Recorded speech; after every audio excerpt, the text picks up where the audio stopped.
Hello everyone, welcome back to my YouTube channel. ನಾನು ಇವತ್ತು ಕಡಲೆಕಾಳು ಹಾಗೆಯೇ ನುಗ್ಗೆಕಾಯಿನ ಯೂಸ್ ಮಾಡಿಕೊಂಡು ತುಂಬ ಸಿಂಪಲ್ಲಾಗಿ ಬಸ್ಸಾರನ್ನ ಮಾಡ್ತಾಯಿದ್ದೀನಿ. ಇದನ್ನು ಮಾಡೋದಕ್ಕೆ ಮೊದಲಿಗೆ ಓವರ್ನೈಟ್ ಸೋಕ್ ಮಾಡಿರೋವಂಥ ಕಡಲೆಕಾಳನ್ನು ತೊಗೊಂಡಿದ್ದೀನಿ. ನಾನಿಲ್ಲಿ 1 ಕಪ್ಪಷ್ಟು ಕಡಲೆಕಾಳನ್ನ ತೊಗೊಂಡಿದ್ದೀನಿ. ಈಗ ಇದಕ್ಕೆ ಕಟ್ ಮಾಡಿರೋ ಅಂಥ ನುಗ್ಗೆಕಾಯಿನ ಹಾಕ್ಕೊಳ್ತಾ ಇದ್ದೀನಿ. ಹಾಗೆ ಇದಕ್ಕೆ ಸ್ವಲ್ಪ ರುಚಿಗೆ ತಕ್ಕಷ್ಟು ಉಪ್ಪನ್ನು ಹಾಕ್ಕೊಂಡು 1 ರಿಂದ 2 ಗ್ಲಾಸಷ್ಟು ಲಿಡ್ನ ಕ್ಲೋಸ್ ಮಾಡಿ 1 ವಿಷಲ್ ತೊಗೊಂಡ್ರೆ ಸಾಕಾಗುತ್ತೆ. ಬಿಕಾಸ್ ಕಡಲೆಕಾಳು ಆಲ್ರೆಡಿ ಸೋಕ್ ಮಾಡಿರೋದ್ರಿಂದ ತುಂಬ ಬೇಗನೆ ಬಾಯ್ಲ್ ಆಗುತ್ತೆ. ಸೊ ಅದು ರೆಡಿ ಆಗುವಷ್ಟರಲ್ಲಿ ಮಸಾಲೆನ ರೆಡಿ ಮಾಡ್ಕೊಳ್ತೀನಿ. ಸೊ ಇದಕ್ಕೆ ಒಂದು ಅರ್ಧ ಈರುಳ್ಳಿ, ಸ್ವಲ್ಪ ಬೆಳ್ಳುಳ್ಳಿ, ಹಾಗೆ ಶುಂಠಿ, ಒಂದು ಸ್ವಲ್ಪ ರೆಡ್ ಚಿಲ್ಲಿ, ಚಕ್ಕೆ ಮತ್ತು ಲವಂಗ ಇಷ್ಟನ್ನು ಹಾಕ್ಕೊಂಡು ಲೈಟಾಗಿ ಫ್ರೈ ಮಾಡ್ಕೊಳ್ಬೇಕು. ಹಾಗೆ ಈ ಎಲ್ಲ ಇಂಗ್ರೀಡಿಯೆಂಟ್ಸ್ನೂ ಕೂಡ ನಾನು ಡಿಸ್ಕ್ರಿಪ್ಷನಲ್ಲಿ ಮೆನ್ಷನ್ ಮಾಡಿರ್ತೀನಿ. ಇದಕ್ಕೆ ಈಗ ಸ್ವಲ್ಪ ಕೊತ್ತಂಬರಿ ಸೊಪ್ಪನ್ನ ಹಾಕ್ಕೊಳ್ತಾ ಇದ್ದೀನಿ.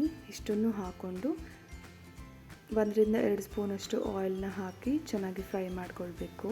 ಹಸಿ ಸ್ಮೆಲ್ ಹೋಗೋ ತನಕನೂ ಫ್ರೈ ಮಾಡಿಕೊಂಡ್ರೆ ಸಾಕಾಗುತ್ತೆ. ಈಗ ಇದಾಗಿದೆ. ಈಗ ಮಿಕ್ಸರ್ ಜಾರ್ಗೆ 1 ಕಪ್ಪಷ್ಟು ಕೊಬ್ಬರಿನ ತೊಗೊಳ್ತಾ ಇದ್ದೀನಿ, ಹಸಿ ಕೊಬ್ಬರಿ. ಹಾಗೆ ಈಗ ಇದಕ್ಕೆ ಫ್ರೈ ಮಾಡ್ಕೊಂಡಿಟ್ಟಿದ್ದಂಥ ಇಂಗ್ರೀಡಿಯೆಂಟ್ಸ್ ಎಲ್ಲನೂ ಆ್ಯಡ್ ಮಾಡ್ಕೊಳ್ತಾ ಇದ್ದೀನಿ.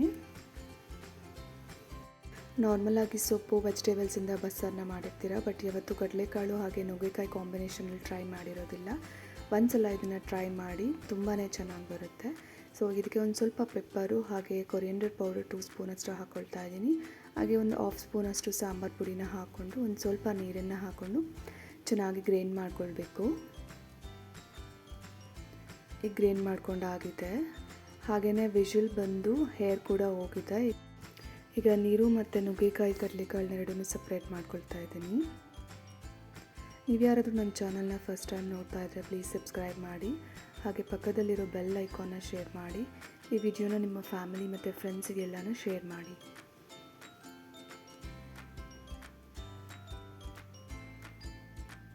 ಈಗ ಇದೇ ನೀರಿಗೆ ಗ್ರೈಂಡ್ ಮಾಡ್ಕೊಂಡಿರೋಂಥ ಮಸಾಲೆನ ಹಾಕ್ಕೊಳ್ತಾ ಇದ್ದೀನಿ.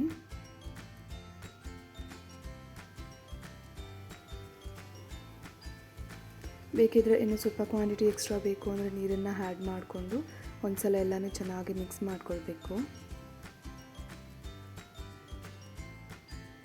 ಇನ್ ಕೇಸ್ ಬೇಕು ಅಂತ ಅನಿಸಿದ್ರೆ ಬಾಯ್ಲ್ ಮಾಡಿರೋಂಥ ಕಡಲೆಕಾಳನ್ನು ಕೂಡ ಗ್ರೈಂಡ್ ಮಾಡ್ಕೊಳ್ಳೋದಕ್ಕೆ ಒಂದು ಸ್ವಲ್ಪ ಯೂಸ್ ಮಾಡ್ಕೊಳ್ಬೋದು.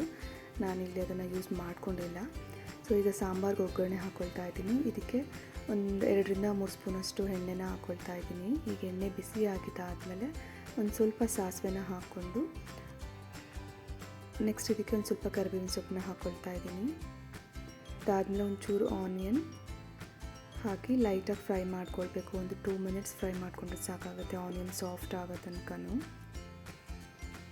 ಈಗ ಇದಕ್ಕೆ ಒಂದು ಅರ್ಧ ಅಷ್ಟು ಟೊಮ್ಯಾಟೊನ ಆ್ಯಡ್ ಮಾಡ್ಕೊಳ್ತಾ ಇದ್ದೀನಿ.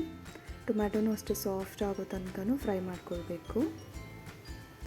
ಈಗ ಇದಕ್ಕೆ ರೆಡಿ ಮಾಡ್ಕೊಂಡಿದ್ವಲ್ಲ ಮಸಾಲೆ ಎಲ್ಲ ಮಿಕ್ಸ್ ಮಾಡಿಕೊಂಡು ಸಾಂಬಾರನ್ನ ಹಾಕ್ಕೊಳ್ತಾ ಇದ್ದೀನಿ. ಆಲ್ರೆಡಿ ಕಾಳು ಮತ್ತು ನುಗ್ಗೆಕಾಯಿ ಬೇಯೋದಕ್ಕೆ ಸಾಲ್ಟ್ ಹಾಕಿರೋದ್ರಿಂದ ಇನ್ ಕೇಸ್ ಕಮ್ಮಿ ಇದೆ ಅಂತ ಅನಿಸಿದ್ರೆ ಈ ಟೈಮಲ್ಲಿ ಒಂದು ಸ್ವಲ್ಪ ಸಾಲ್ಟನ್ನ ಹಾಕ್ಕೊಂಡು ಒಂದು ಸಲ ಚೆನ್ನಾಗಿ ಮಿಕ್ಸ್ ಮಾಡಿಕೊಟ್ಟು 1 ರಿಂದ 2 ಕುದಿ ತೊಗೊಂಡ್ರೆ ಸಾಂಬಾರು ರೆಡಿ ಆಗುತ್ತೆ. ಈಗ ಇದಕ್ಕೆ ಸ್ವಲ್ಪ ಕೊತ್ತಂಬರಿ ಸೊಪ್ಪನ್ನ ಹಾಕ್ಕೊಂಡು ಈಗ ಚೆನ್ನಾಗೆಲ್ಲ ಮಿಕ್ಸ್ ಮಾಡ್ಕೊಳ್ತಾ ಇದ್ದೀನಿ. ಸೊ ಈಗ ಸಾಂಬಾರು ಒಂದು ಕುದಿ ಬಂದಿದೆ. ಸೊ ಸಾಂಬಾರು ಆಲ್ಮೋಸ್ಟ್ ರೆಡಿ ಆಗಿದೆ.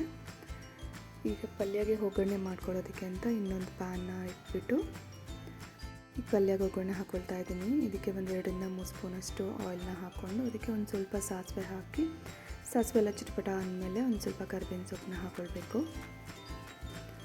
ಬೇಕಿದ್ರೆ ಇಲ್ಲಿ ಬೆಳ್ಳುಳ್ಳಿನ ಜಜ್ಜಿ ಕೂಡ ಹಾಕ್ಕೊಳ್ಬೋದು. ಹಾಗೆ ಇದಕ್ಕೆ ಒಂದು ಈರುಳ್ಳಿ ಮತ್ತು ಸ್ವಲ್ಪ ರೆಡ್ ಚಿಲ್ಲಿನ ಹಾಕ್ಕೊಳ್ತಾ ಇದ್ದೀನಿ. ಇದು ಅಷ್ಟೇ ಲೈಟಾಗಿ ಕಲರ್ ಚೇಂಜ್ ಆಗೋ ತನಕ ಸಾಫ್ಟಾಗಿ ಫ್ರೈ ಮಾಡ್ಕೊಳ್ಬೇಕಾಗತ್ತೆ.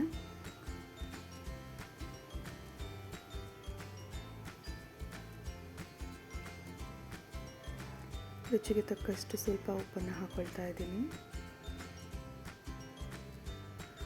ಈಗ ಬೆಂದಿರೋ ನುಗ್ಗೆಕಾಯಿ ಮತ್ತು ಕಡಲೆಕಾಳನ್ನು ಹಾಕ್ಕೊಂಡು ಒಂದು ಸಲ ಎಲ್ಲ ಚೆನ್ನಾಗಿ ಮಿಕ್ಸ್ ಮಾಡ್ಕೊಳ್ಬೇಕು.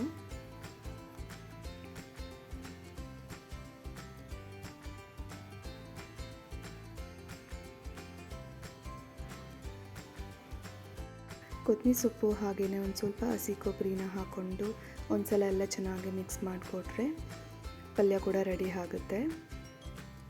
ಈ ಥರ ಡೆಫಿನೆಟ್ಲಿ ನೀವು ಮುಂಚೆ ಟ್ರೈ ಮಾಡಿರೋದಿಲ್ಲ, ಒಂದು ಸಲ ಈ ಥರ ಬಸ್ಸಾರನ್ನ ಟ್ರೈ ಮಾಡಿ ಹೇಗಾಗಿದೆ ಅಂತ ಹೇಳಿಬಿಟ್ಟು ಕಮೆಂಟ್ ಮಾಡಿ ತಿಳಿಸಿ. ಹಾಗೆ ಈ ಚಾನಲ್ನ ಸಬ್ಸ್ಕ್ರೈಬ್ ಮಾಡೋದನ್ನು ಮರಿಬೇಡಿ. ನಿಮ್ಮ ಫ್ಯಾಮಿಲಿ ಆ್ಯಂಡ್ ಫ್ರೆಂಡ್ಸ್ಗೆಲ್ಲರೂ ಶೇರ್ ಮಾಡಿ. Thank you for watching the video.